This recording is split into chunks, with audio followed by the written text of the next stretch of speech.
তাদেরকে বলি যারা বেশি হিন্দু নিয়ে বেশি বড় বড় কথা বলে, আমি তো কোনোদিন দেখি না যে চৈতন্য বাজরাঙ্গলী মন্দিরে প্রত্যেক সপ্তাহে দুবার করে যায়, প্রতিদিন ঘরে পুজো পাঠ করি।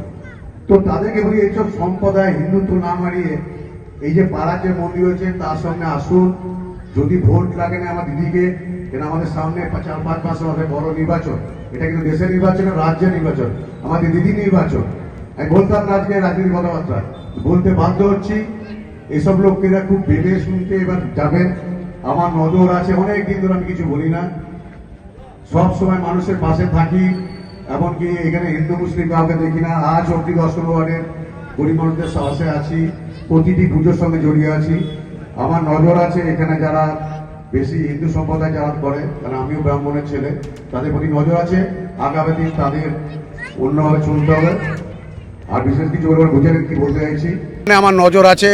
বিগত দিন লোকসভা ভোটে আমাদের এমপি 2 লাখ ভোটে জিতেছে, অথচ এই পার্ট থেকে আমি মাইনাস করছি। এটা আমার দুঃখের কারণ, কেন এমপি আমাদের হাই মার্কস দেখছেন, মায়ের মন্দিরে দিয়ে গেল, এই মোড়ে একটা দিয়েছে। তো এই যে উন্নয়নটা স্তব্ধ করার জন্য যারা আছে, বিশেষ করে আমাদের সম্প্রদায় হিন্দুরা, তারা এই যে বড় বড় লেকচার মারছে, তোরা যে হিন্দুত্ব বুঝিস তাহলে মায়ের বাড়িতে সবারই আগে উচিত থাকা।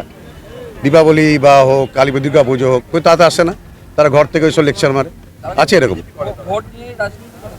হ্যাঁ, তারা তো জ্বলন, কিন্তু সে জ্বলন না, কতদিন একটা অপেক্ষা করুন।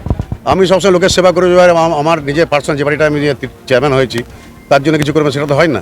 আগামী দিন পুজো, এই যে আমার ভাইরা যেটা করবে, ছোটো আকারে পুজো হবে, আমাকে পাবেন, এইসব ব্যাপারে এই জন্য তাদেরকে বার্তা দিলাম। ঠিক আছে, দেখুন আক্ষেপে সরে বললাম, আগামী দিনে আমাদের রাজ্যের ভোট, দিদির ভোট। 9 নম্বর ওয়ার্ডে আমার নজর আছে। যেসব লোকরা যদি মনে করে না দিদিকে ভোট দেবো না, ঘরে বসে থাকবেন। আর যদি আপনি ঘরে বাইরে ভোট দেন, আগামী দিন আমার নজর থাকবে, মানে বুঝে যান কি বলছি। দ্য সহজ পাঠ, সহজ কথা, সঠিক তথ্য।